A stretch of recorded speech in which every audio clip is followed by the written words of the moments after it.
Abra sua Bíblia comigo, Evangelho de Jesus, escrito por Mateus. Mateus, capítulo de número 6,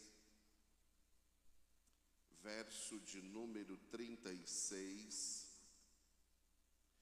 Mateus, capítulo de número 6, verso de número 33. Nós vamos, nesta noite, meditarmos um pouco nas Escrituras Sagradas. Não farei uso de técnicas nenhuma e nem de retórica, apenas o texto bíblico. Tudo bem? Amém? Vamos sair um pouquinho hoje mais crente, essa madrugada falando com Deus. E Deus me pediu para me levantar e anotar, e eu fiz isso.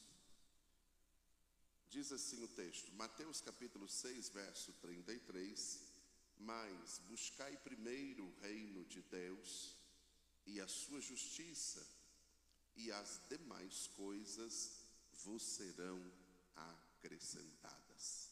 Amém? Nós vivemos em uma geração complicada, essa nossa, aonde há uma inversão de valores muito grande. Hoje o certo é errado e o errado é certo. As coisas que são fundamentadas como princípio de outrora parece que estão sendo rompidos, estão sendo modificados. Algumas pessoas buscam com muita força.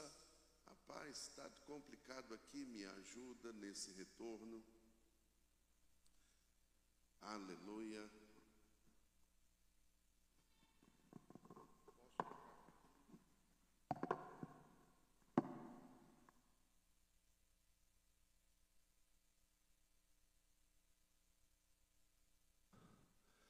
Glória a Deus. Aleluia. Aí eu fico crente. O interessante é que é que a minha voz me irrita, irmãos. Fique tranquilo. Nessa geração que vivemos, vocês pararam para perceber que quando a gente faz alguma coisa certa, parece que nós ficamos aguardando aplausos, o reconhecimento. Parece que fazer as coisas que têm fundamentos e princípios bíblicos, cristãos, hoje não faz sentido. Hoje mentir é convencional, hoje roubar vai depender do porquê que eu estou roubando, hoje não ser justo só vai depender de quem eu estou injustiçando. Hoje nós somos levados a torcer muitas vezes para quem está fazendo errado e não para quem está fazendo certo.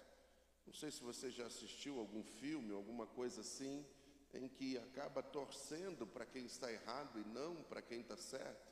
E nós somos treinados, isso é embutido dentro das nossas vidas, tentando inverter os valores, tentando fazer com que aquilo que apresenta um princípio seja revogado. E nós precisamos tomar muito cuidado com isso. Por quê? Porque quando nós fomos inseridos em Cristo Jesus, isso é, quando nós aceitamos ao Senhor, quando o Espírito Santo vem habitar dentro de nós, Ele nos leva para uma dimensão diferente. Pelo menos Ele tenta fazer isso com todas as forças. O Espírito Santo busca fazer com que nós entendamos que não estamos debaixo aí de um jugo desse sistema humano que estão sendo implantados e embutidos dentro das leis, dentro de regras. Hoje já não pode mais chamar alguém pelo nome se não observar o gênero. Hoje já não pode mais fazer tanta coisa, senão alguém já vai pensar em prejudicar, em empreender e fazer qualquer coisa desse gênero. O que precisamos ter em mente é que nós estamos aqui, mas não somos daqui. Deus nos chamou para vivermos neste mundo até um dia em que Ele voltará para nos buscar. Abre sua Bíblia comigo aí em Hebreus, capítulo de número 11, quando o escritor aos Hebreus estava fazendo ali uma galeria de pessoas que, mesmo estando em um período onde não tinha dentro de si o Espírito Santo, eles ainda mantinham a sua fé em Deus, mantinham as suas convicções nos princípios estabelecidos pela palavra. Olha o que diz aí o Hebreus capítulo 11, verso de número 13 até o 16, diz assim: todos estes morreram na fé, sem terem recebido as promessas, mas vendo-as de longe e crendo-as e abençoando-as, confessaram que eram estrangeiros e peregrinos na terra. Porque os que isso dizem claramente mostram que buscam uma pátria. E se na verdade se lembrassem daquela de onde haviam saído, teriam oportunidade de voltar, mas agora desejam uma melhor, isso é, a pátria celestial. Por isso também Deus não se envergonha deles e de chamar seu Deus, porque já lhes preparou uma cidade. Jesus disse: eu vou, preparo um lugar para vocês, volto e levo vocês comigo. Então, a partir do momento que eu aceitei a Jesus, a partir do momento que o Espírito Santo entra dentro de mim, ele começa a estabelecer em mim alguns princípios, alguns valores firmados no texto bíblico. E um desses princípios é: nós somos peregrinos nesta terra. Nós estamos aqui por um momento, mas chegará o dia em que Jesus virá para nos buscar e nos levar para com Ele. Dá para dar um glória? Vocês estão aí? Aleluia. Quando eu penso nisso, eu entendo que as leis, as regras que governam este mundo não têm poder sobre a minha vida. As leis, as regras, eu observo, eu as obedeço, mas a condenação delas não tem peso sobre aqueles que estão em Cristo Jesus. Amém? Abra a sua Bíblia, Romanos capítulo 8, verso de número 1. O apóstolo Paulo escreveu isso, ou esta verdade. Ele disse lá: portanto, agora nenhuma condenação há para os que estão em Cristo Jesus, que não andam segundo a carne, mas segundo o Espírito. Então, se eu condicionar a minha vida para andar em Espírito e não na carne, eu sou levado para uma outra dimensão. Deu para entender? Aceitei a Jesus. Estou começando a caminhar na fé. O Espírito Santo vem agora fazer morada em mim, pois a Bíblia diz: se eu crer com o meu entendimento e com a minha boca eu confessar, então eu sou salvo. E a salvação, ela é colocada em nós como um selo, uma garantia. E o Espírito Santo é esse selo, é essa garantia. O texto diz que ele vem morar em mim, e ele vem agora com um propósito definido, o propósito de me fazer parecido com Jesus. Se eu perguntar aqui, ei, você já sabe qual é a sua chamada? Algumas pessoas dirão ainda não. Eu mesmo tendo 200 anos de crente, eu ainda não descobri o porquê fui chamado, mas pelo menos já sabe o seu propósito. Porque você está na presença de Jesus? Porque é que Jesus morreu lá por você? Porque é que Deus, aleluia, resolveu te chamar para a presença dEle, abrir o seu entendimento para que você possa entender as coisas do mundo espiritual. Por que tudo isso? Para que tudo isso? Será que Jesus me salvou porque eu sou bonitinho? Será que Jesus me salvou porque eu sou bonitinha? Será que Jesus me salvou pela minha condição financeira, pelo meu status? Quando eu começo a observar essas coisas, eu vejo que tudo tem um propósito. Quer ver no texto? Eclesiastes capítulo de número 3, verso de número 1. O sábio Salomão escreveu, Eclesiastes 3 e 1, aleluia.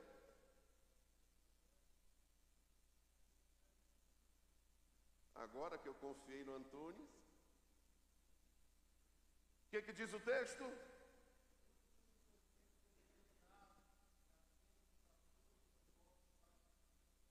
Tudo tem o seu tempo determinado.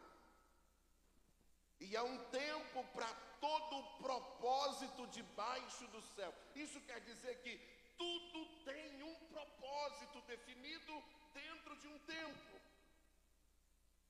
Então, se Deus me buscou, se Deus me salvou, se Deus abriu meu entendimento para eu discernir as coisas espirituais, tem um propósito. E qual é o propósito?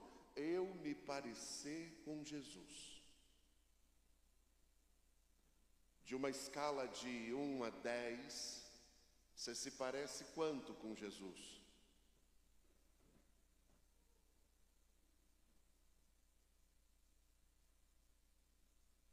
Bora pensar um pouquinho?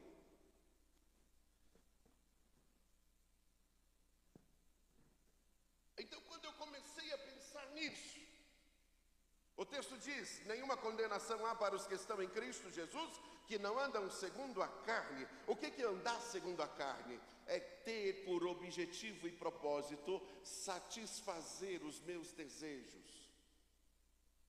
E desejos aqui não está limitado apenas na área sexual, mas em todas as áreas. E às vezes, para satisfazer o meu desejo, eu preciso prejudicar alguém. Não dá para eu ser fiel. Eu preciso dar um jeitinho. Isso é andar na carne. E o que é andar no Espírito?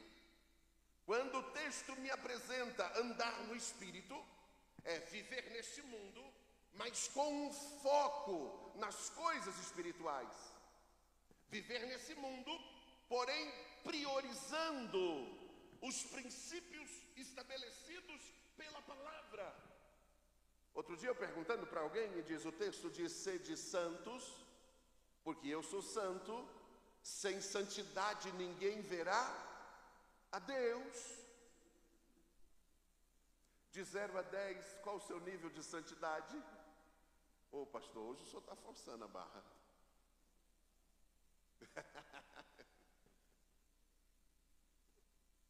Conversando com alguém, ele diz: pastor, é impossível ser santo. Quem aqui não pecou hoje? Só eu que não pequei.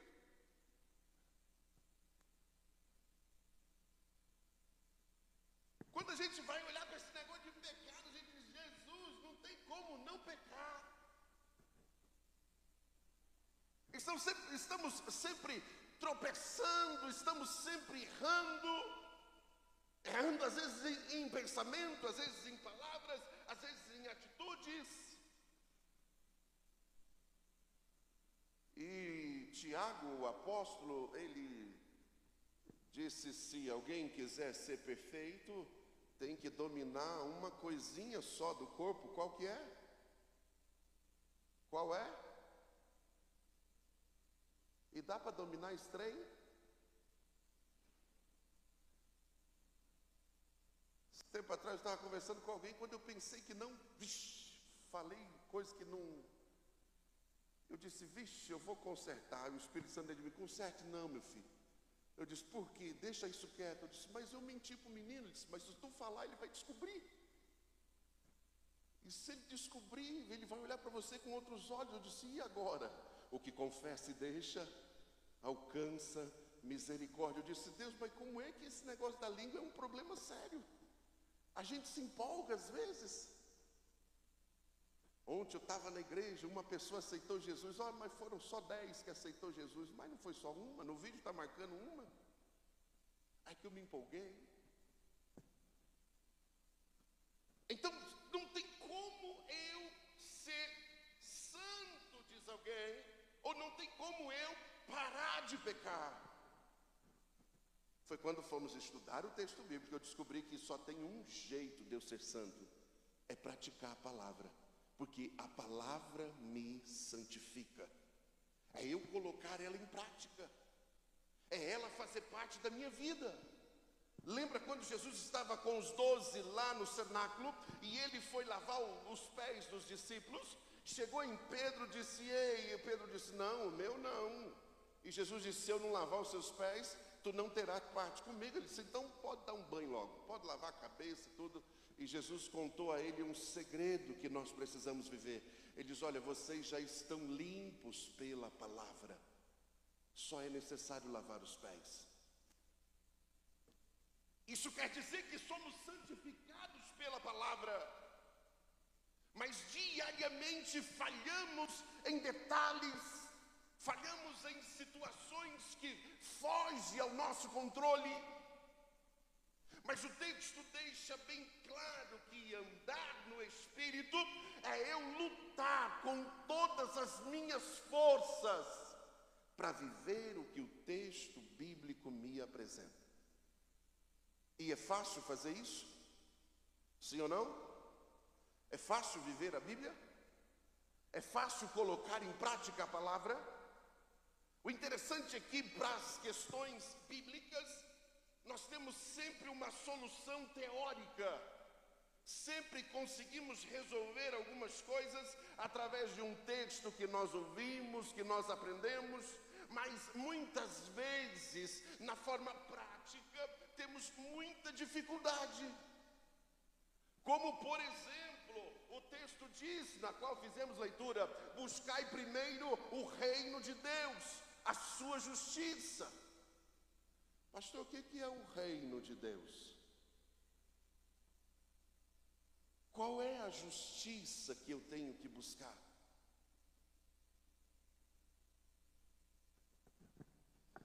Foi aí que eu parei para pensar.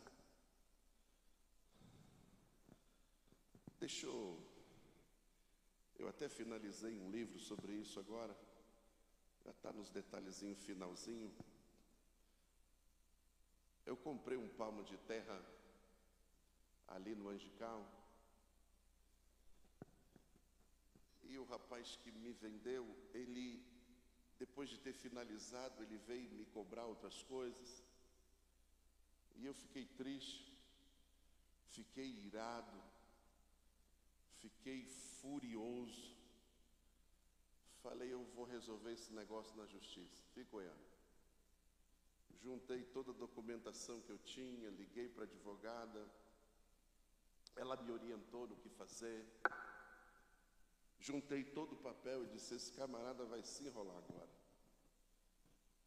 E quando eu fui dar entrada, o Espírito Santo me disse: ei, Marco, seria certo isso? E eu disse a Deus: o senhor não ouviu o que ele falou de mim? O senhor não viu o que ele fez? Afinal de contas, eu sou crente. Já tentou argumentar essas coisas com Deus? eu estou certo, o cara está errado. E esse negócio aí de buscar justiça, pronto, é agora. Agora é a justiça. E ó Deus, os papéis que eu tenho tudo aqui, quem vai ter que me dar dinheiro vai ser ele, não vai ser eu não. E o Espírito Santo me disse: Marco, mas você não é crente? Eu disse: eu sou crente, mas não sou bobo. Mas a sua pátria não é lá na glória? É. Então por que se embaraçar com as coisas aqui? Eu disse: Deus, mas o senhor não está vendo que o camarada falou um monte de mim? O senhor não está vendo que esse cara está me prejudicando? O senhor não está vendo que esse cara quer tirar o dinheirinho que é tão suado para eu ganhar? Como diz minha avó. E o Espírito Santo me disse: Marco, a justiça do reino não é essa. Eu disse: pronto, então qual que é a justiça do reino? E aí eu falei: peraí, deixa eu ler a Bíblia sobre isso. E gastei aí bem uns 4 meses para escrever esse livro. Os mistérios do reino de Deus. E hoje eu queria trazer apenas um pensamento sobre esse livro. A justiça de Deus.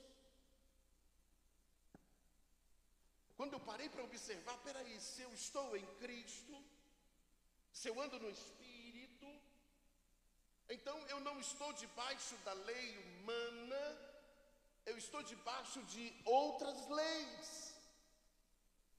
Abre a Bíblia comigo, Romanos capítulo 8, verso de número 2. E vocês vão entender isso. E eu louvo a Deus por ter entendido isso. Romanos capítulo de número 8, verso de número 2, diz assim: porque a lei do Espírito de vida em Cristo Jesus me livrou da lei do pecado e da morte. Quando o apóstolo Paulo vai falar sobre isso, ele traz aqui 2 tipos de lei. A lei do Espírito que gera vida, a lei que manifesta o pecado, que é a lei trazida por Moisés, que gera morte. E se você for dar sequência no texto, você verá que se você andar em espírito e não na carne, isso é, se você buscar as coisas de Deus, então Deus nos insere nesse grupo de lei, as leis do reino de Deus. E as leis do reino de Deus é diferente das leis do reino da terra.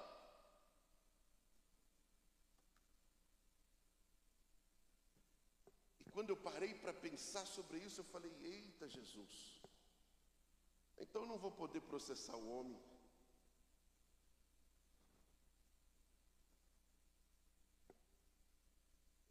E aí alguém me ligou e disse: pastor, o senhor quer que eu pague para ele? Eu disse: deixe Deus te usar então. E alguém foi lá, me fez o dinheiro do Pix, do valor, eu paguei o menino. Resolveu o problema. E eu aprendi uma lição bem importante. A minha justiça não é a justiça de Deus. A minha fúria não vai mover Deus a matar ninguém. A minha ira, o meu prejuízo, a minha dificuldade de engolir, só vai manifestar em mim aonde eu estou, se eu estou em Cristo ou se eu não estou. Se eu estou andando na carne ou se eu estou andando no Espírito. E aí, quando eu fui pensar sobre essas coisas, então pude perceber algo muito importante. Porque às vezes eu vejo algumas pessoas pegando alguns textos bíblicos. Ah, pastor, mas é olho por olho, é dente por dente. Ah, pastor, mas na Bíblia diz assim, que a gente tem que vingar, que a gente tem que isso. Não conseguiu separar o período da lei e o período da graça. Abre a sua Bíblia aí comigo, só para você entender quanto isso é perigoso. Porque às vezes eu vejo alguém querendo fazer uso do tempo da lei, acarretando para si maldições. Abre aí em Gálatas, capítulo de número 3. E se eu fosse você, eu até anotava esse texto aí, porque isso aí é importante. O texto diz, quando o apóstolo Paulo escreve às igrejas da Galácia, dizendo assim, ó, todo aquele, pois, que são das obras da lei, estão debaixo de maldição. Porque está escrito, maldito todo aquele que não permanecer em todas as coisas que estão escritas no livro da lei para fazê-las. Então, se eu optar em guardar a lei e errar em um ponto, a maldição dela vem sobre mim. Se eu não cumprir toda a lei, eu terei sérios problemas. Até porque eu não estou debaixo desta lei. Agora as leis que regem a minha vida é as leis do reino de Deus, é as leis do Espírito Santo. Vocês estão me entendendo? Disse ainda o texto, verso 11: é evidente que pela lei ninguém será justificado diante de Deus, porque o justo viverá pela fé. Ora, a lei não é da fé, mas o homem que dizer essas coisas, por ela viverá. Cristo nos resgatou da maldição da lei, fazendo-se maldição por nós, porque está escrito, maldito todo aquele que for pendurado no madeiro. Gálatas capítulo 3, do verso 10 ao 13, nós temos essas informações que é muito importante para as nossas vidas. Eu não posso guardar a lei e ela vai me trazer maldição. Pastor, que maldição é essa?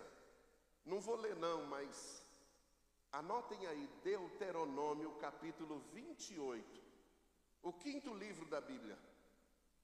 Se você pegar do versículo 1 até o 15, será bênção, só bênção, para quem guardar a lei. Se você pegar do versículo 16 até o 45, só maldição para quem errar em qualquer parte da lei. Ah, pastor, então já fica uma dúvida aqui, só para nós não... Ah, eu preciso guardar o sábado é da lei, então eu não preciso guardar o sábado. E se eu guardar o sábado, eu estou trazendo maldição para a minha vida? Ah, pastor, eu tenho que fazer a circuncisão que era do judaísmo? Não. Eu tenho que colocar aquelas roupas de judeu também? Não. Eu não estou no judaísmo, eu estou no cristianismo. Jesus me resgatou dessas coisas. Agora, estando em Cristo Jesus, as coisas mudam. Agora eu preciso entender que, aleluia, que eu não estou debaixo da lei do pecado, eu estou debaixo da lei do reino.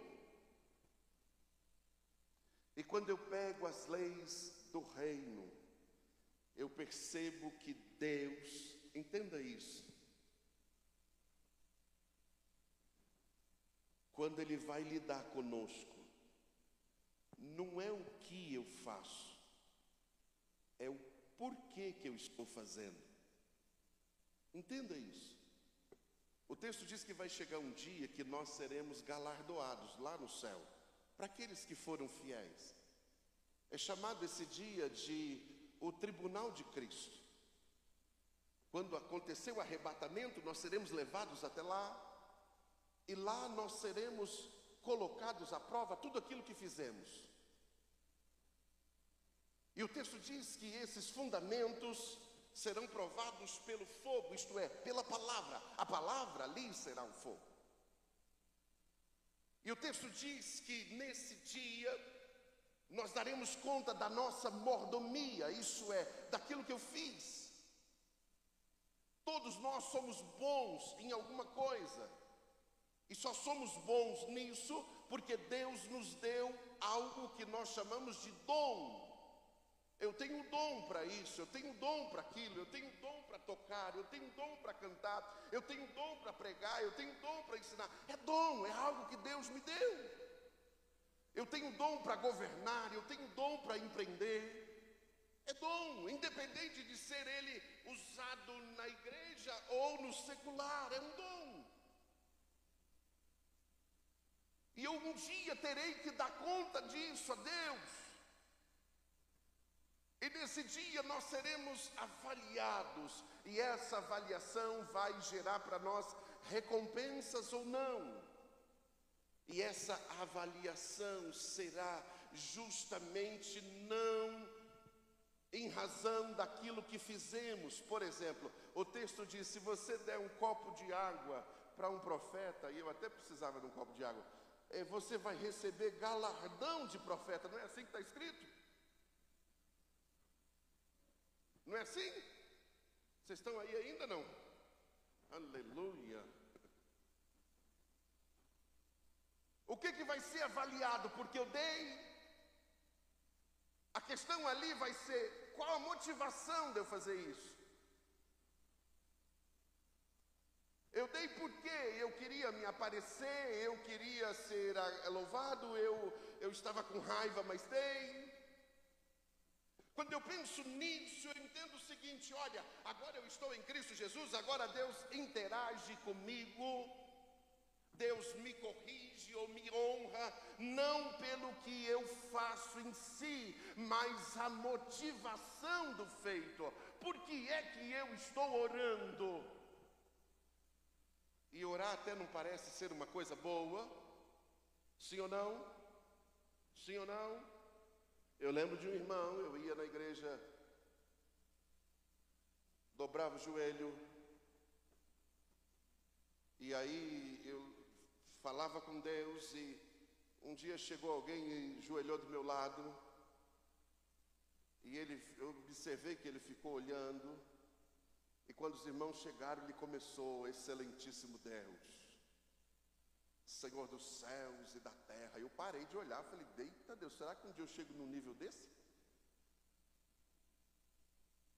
E ele começou a falar um monte de palavras bonitas. Eu falei, eita Jesus, isso é ser crente, o resto é resto. Pronto, o pastor disse amém, todo mundo começou o culto. No outro culto estava lá eu de novo, chegou ele, eu disse, oh Deus, hoje eu vou aprender mais um pouco como é que se ora de verdade. E ele começou de novo, excelentíssimo Deus, Senhor dos céus e da terra. Falei, oxe, mas ele não mudou nenhuma palavra. Chegou no outro culto, eu falei, agora eu vou sondar. E ele chegou, ajoelhou do meu lado, eu parei de olhar e fiquei, oh Jesus, ajuda o irmão aí. E eu observei que ele ficava esperando chegar alguém. E quando os irmãos chegavam na igreja, estava todo mundo na igreja, aí ele começava a orar. Eu disse, ele não está orando para o senhor não, ele está orando para os irmãos. Para quem olhar para ele e achar que ele é um homem super crente, lá no céu, quando ele for avaliado sobre isso, ele vai receber algum galardão? Provavelmente não. Porque a sua oração não estava direcionada a uma comunhão com Deus, e sim para mostrar algo para alguém. Vocês estão me entendendo? Quando Deus vai se relacionar com você, não é o que você faz, mas qual é a motivação de você fazer isso? Por que é que você ajudou alguém? Por que é que você serviu alguém? Por que é que você fez isso ou fez aquilo? A questão não é o feito em si, mas sim o porquê disso. E aí, quando eu pensando sobre isso, eu pude ver que a justiça de Deus não é segundo os meus feitos, e sim segundo a motivação deles. Quer ver uma coisa? Quem aqui não tem defeito? Levanta a mão assim. Não tenho defeito, pastor. Eu sou 100% top. Todos temos? Sim? O seu defeito já prejudicou alguém? Porque o que prejudica a gente em alguém é os defeitos. Não é? Se a gente está em uma comunhão, em uma sociedade pequena ou não, o que vai me prejudicar é o defeito de alguém. A qualidade dele vai melhorar a minha, mas o defeito vai ser ruim. E agora Deus vai punir ele por causa do defeito dele. E agora Deus vai punir você por causa do seu defeito. Até porque o meu defeito para mim é natural, nem parece defeito. Na verdade, eu nem o vejo como defeito. É alguém que vê como defeito. Então, quando eu parei para observar essa questão da justiça de Deus, Deus não vai punir alguém por causa dos seus defeitos. E Deus não vai honrar alguém por causa das suas qualidades. A justiça no reino de Deus é pautada, é alicerçada na intenção daquilo que eu estou fazendo alguma coisa. E aí, quando eu parei para observar isso, eu falei: Jesus, me ajuda a ser crente. Por quê? Porque o texto diz que nós somos cidadãos dos céus e não da terra. Precisamos buscar a lei de Deus e não dos homens. Precisamos viver a lei do Espírito, porque a lei do Espírito vai me fazer agradar a Deus. Neemias, no capítulo de números 8, 6, ele diz: olha, a alegria do Senhor é a nossa força. Então, quando eu consigo alegrar a Deus, Deus me fortalece. E aí eu estava preparando esse texto e coloquei aqui uma pergunta que eu falei: Jesus, me ajuda.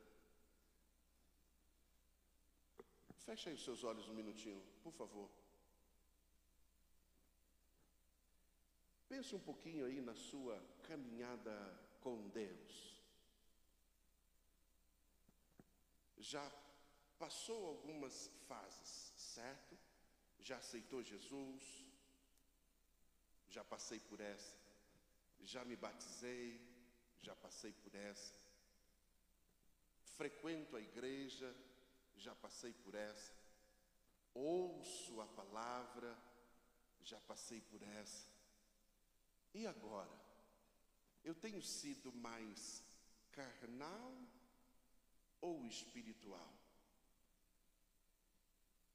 Eu tenho me importado ou dado mais importância para as coisas deste mundo ou para as coisas de Deus?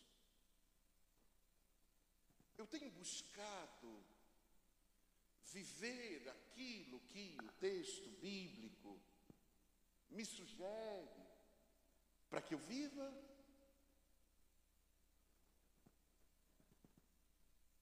Diante de tudo isso, eu preciso escolher. Quero viver nas leis do reino, ou eu quero viver debaixo das leis dos homens? Se eu viver debaixo das leis dos homens, a minha conduta é de uma forma. Se eu viver debaixo das leis de Deus, a minha conduta é de outra forma. E eu preciso fazer essa escolha.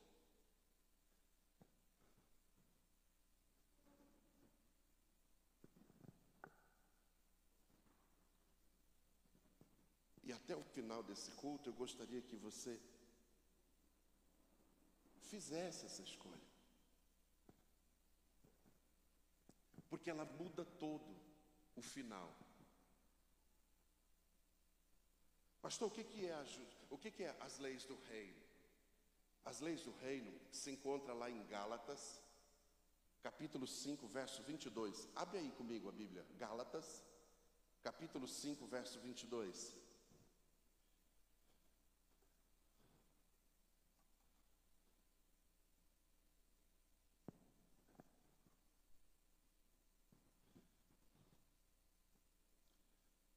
Mas o fruto do Espírito é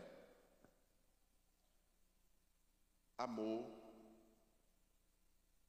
alegria, paz, longanimidade, benignidade, bondade, fidelidade. Vai no verso 23. Mansidão, domínio próprio. O que está escrito aqui?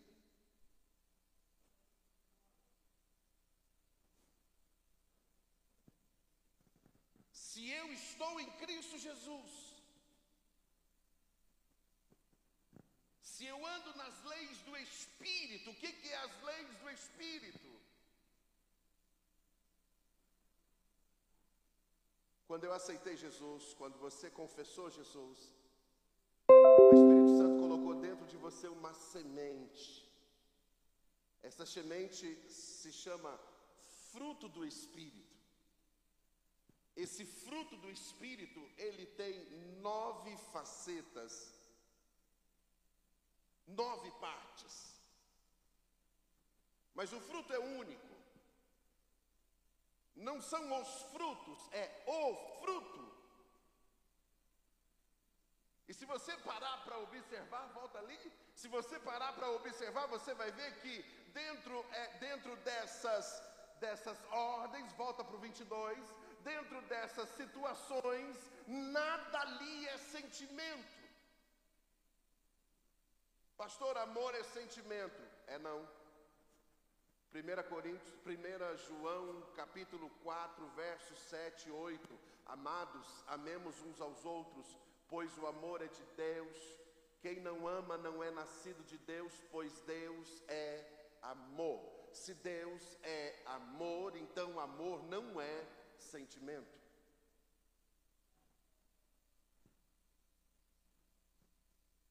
E quando eu parei para entender esse negócio do reino, descobri que fruto do Espírito é decisão. Eu decido amar. E aí muda a dinâmica. E aí o meu inimigo passa agora a ser um desafio para a minha vida, para que eu exerça isso. Aquela pessoa que me prejudicou passa a ser o desafio em minha vida, para que eu viva a lei do Espírito. Ao invés de eu orar para Deus matá-lo, eu preciso orar para Deus salvá-lo, abençoá-lo. E o texto ainda diz: se eu fizer isso, eu amontoo brasas sobre a minha cabeça. Isso é, a unção de Deus vem sobre a minha vida. É bem verdade que amar aqui é diferente para cada situação. Eu não amo a minha esposa como eu amo o chocolate. Eu não amo o chocolate como eu amo o meu cachorro. Eu não amo o meu cachorro como eu amo o meu carro, ou como eu amo alguma coisa. Para cada situação tem uma manifestação diferente, tem uma forma, um comportamento diferente, tem um apreço diferente. Eu só preciso entender que a especificação dessas atitudes de amar, ela é resumida lá em 1 Coríntios capítulo de número 13. E aí se eu vejo o seguinte: alegria. Pastor, alegria é sentimento. Não é? Pastor, como não, pastor? Eu escolho. Quando eu olhei para a Bíblia e eu vi que Paulo disse assim, ó, eu me regozijo nas minhas aflições. Eu disse, esse cara é maluco. Aflições é angústia. Regozijar é estar mais do que alegre. Como é que eu vou me alegrar nas minhas aflições? E aí eu pude entender o processo que ele levou para chegar nesse nível. Ele recebeu um espinho na sua carne que lhe afrontava de noite. Ele foi orar e disse, Deus, tira isso de mim. Orou uma vez, Deus não respondeu. 2, não respondeu. Na terceira, Deus disse a ele, ei, não vou tirar não. A minha graça te basta. Porque é na fraqueza que aperfeiçoa a fé. Então ele aprendeu a se regozijar na sua fraqueza. Isso é, ele agora direciona a sua alegria, porque a alegria aqui no mundo físico é sorrir. Alegria no mundo espiritual é ter convicção de que Deus é justo. Quer ver uma coisa? Se você for lá para Mateus capítulo de número 25, você vai ver assim, ó: bem-aventurados que choram. Espera aí, bem-aventurado é feliz. Felizes os que choram? Você fala, não tem como. E aí quando você entende o processo, você vai entender o seguinte: feliz não é chorar. A minha felicidade não é porque eu estou chorando. A minha felicidade é porque eu tenho certeza de que Deus vai me consolar. Essa é a minha felicidade. E quando eu parei para observar que as leis do reino de Deus se resumem nisso, muda tudo. Faz todo sentido. Fica de pé comigo. E de pé. Deixa eu pegar um texto, me ajuda aqui, o pessoal do louvor.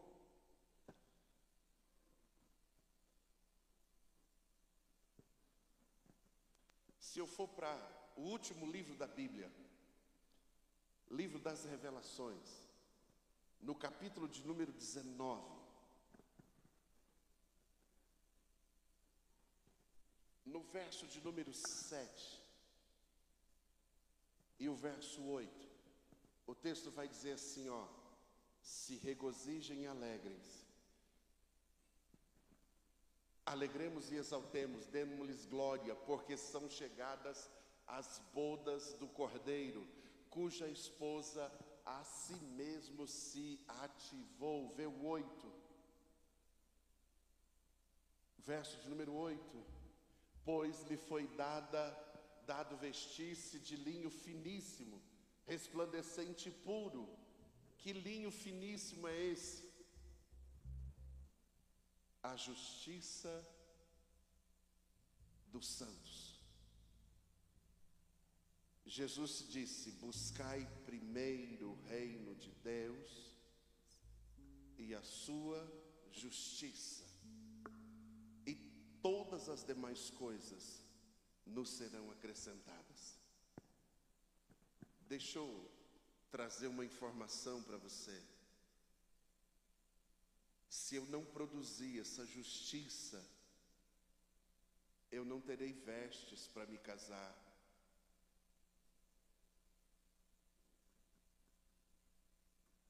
Se eu não viver a lei do Espírito, que é o fruto,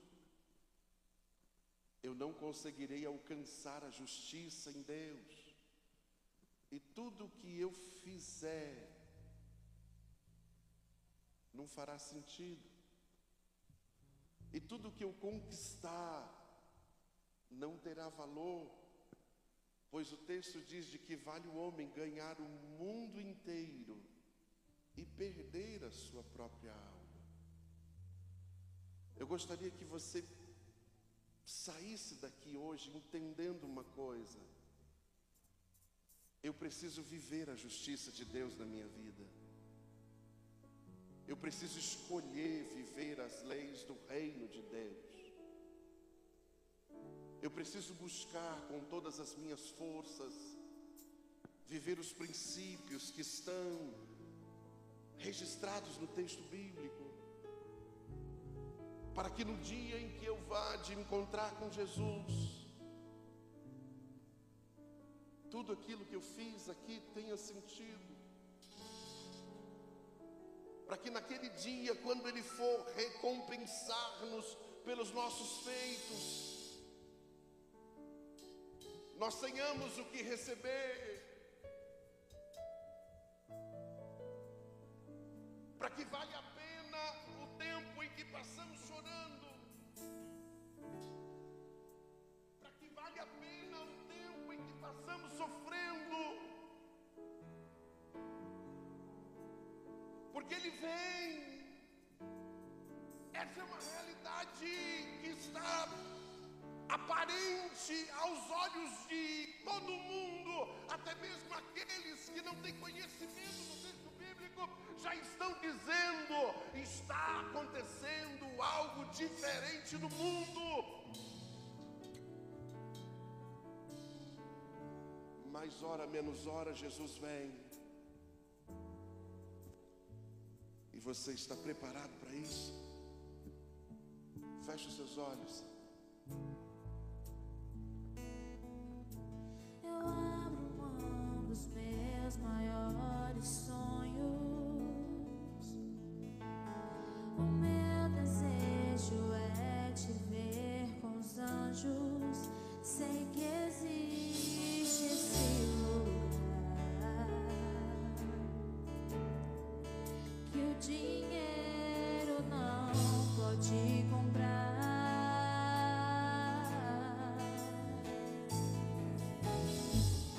Ruas de ouro, por onde eu vou andar, a sua glória não dá pra comparar. E a igreja ao rei vai celebrar. Está tão perto esse dia, vou poder te abraçar.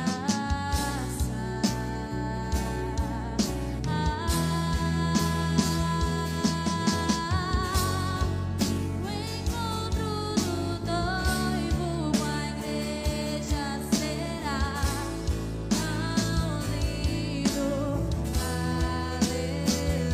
Aleluia. E ali nós o adoraremos, será tão lindo. Aleluia. O encontro do noivo com a igreja será tão lindo. Aleluia. E ali nós o adoraremos, será tão lindo. Aleluia.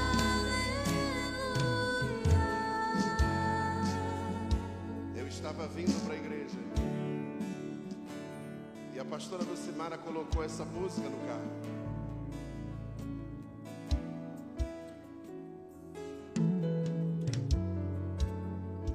E eu senti algo tão real, como se estivesse de braços abertos, tentando imaginar como vai ser este momento. Imagina você subindo, tudo aquilo que é defeito será consertado. Se eu não enxergava, agora eu vou passar a ver. Se eu não ouvia, eu vou passar a ouvir. Se eu não andava, eu vou passar a andar. Se eu não tinha um braço, o braço cresce e volta a ter normal. Eu comecei a imaginar como será esse momento. E nós subimos. O texto diz que é muito rápido, meio segundo, num abrir e fechar de olhos. Ao soar da trombeta, a igreja subirá e nos encontraremos com Jesus nos ares. Jesus vai nos levar para uma cidade linda, onde as ruas são de ouro. Ah, Deus, se a Paulinha faz a gente chorar aqui cantando, imagina o coral lá no céu, na glória.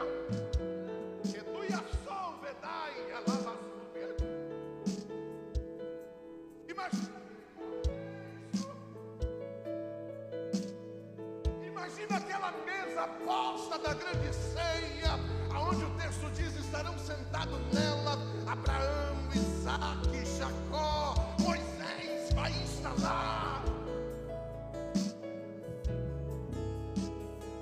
Como será esse dia? Ruas de ouro, por onde eu vou andar, a sua glória não dá pra comparar.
imaginando. Cheguei na frente daquela cidade. 12 fundamentos de muros, 4 portas em cada lado. A cidade é quadrada. Mansões celestiais, ruas em ouro. Vamos até a praça dessa cidade. O texto diz que na praça dessa cidade tem um trono bem grandão, o trono do Pai. À direita dele tem um outro trono, o trono de Jesus. Atrás dos tronos tem serafins com 6 asas. 2 voam, 2 cobrem os pés, 2 cobrem os rostos, e eles cantam: Santo, Santo, Santo és o Senhor dos exércitos. Toda a terra está cheia da sua glória. Aleluia. Do lado desse tem 12 na direita, 12 na esquerda, com 12 anciões de um lado e 12 do outro, e eles tiram a sua coroa e se ajoelham perante o Rei dos Reis e Senhor dos Senhores e adora Ele. Aleluia. Louvado seja o nome do Senhor. Tem coral de anjos adorando, celebrando, exaltando. Roube as sólvias. Ele preparou isso para você. Ele preparou isso para você. Ele preparou isso para você.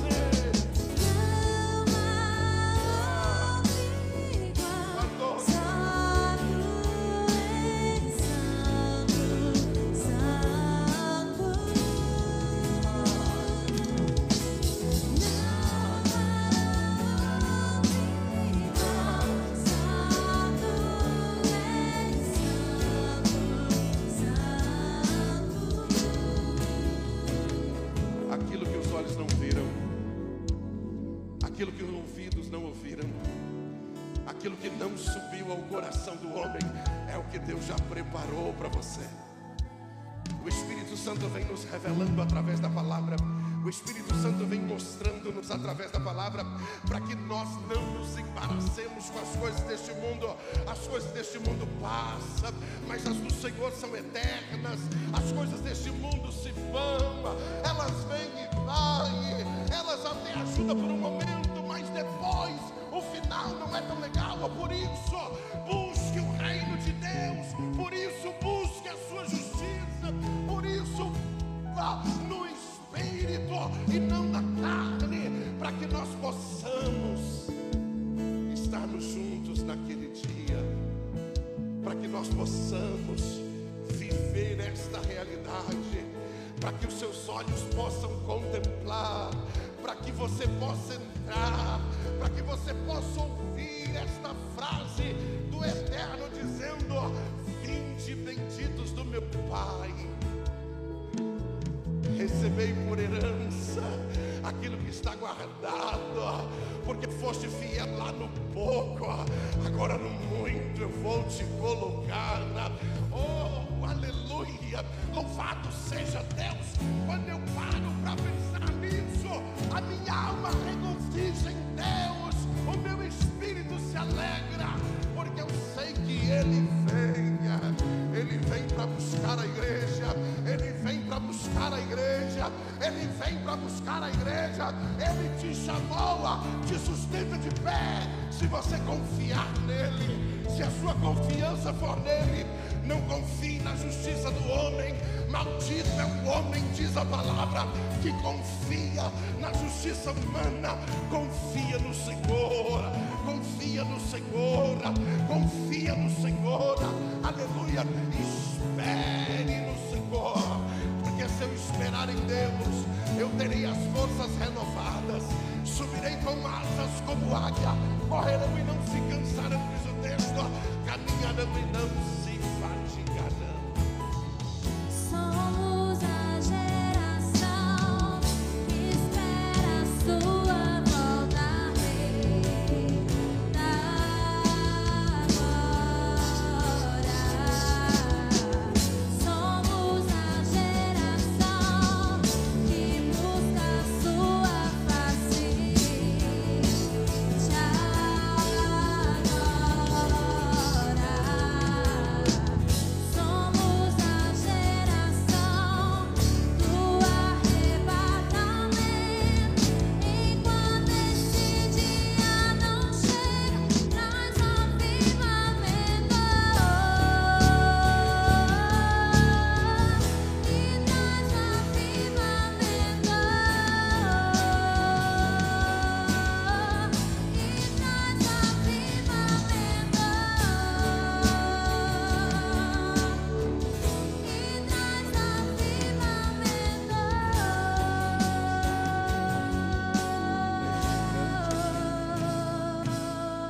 Estenda sua mão assim. Espírito de Deus, é bem verdade, Senhor, que sozinhos somos fracos, incapazes de viver no Teu reino. Sem Ti, ó Deus, jamais conseguiríamos buscar a Tua justiça. Por isso eu te peço nesta noite, tome o Teu filho, a Tua filha pela mão direita, leva-o, conduza-o, livra de todos os embaraços. Livra, Senhor, daquilo, ó Pai, que mancha as suas vestes. Livra, papai, daquilo, Senhor, que denigre a sua imagem. E abençoa com toda sorte de bênção. Abre as portas que precisam ser abertas. Abençoe, Senhor, a tua igreja de uma forma tão especial, que aqueles que estiverem à sua volta possam olhar e ver a tua glória resplandecendo na vida dele, na vida dela. E nos guarda para este dia, para que no ouvir o som da trombeta nós possamos subir contigo, ó Pai. É o que nós oramos em o nome de Jesus. Aplauda Jesus aí.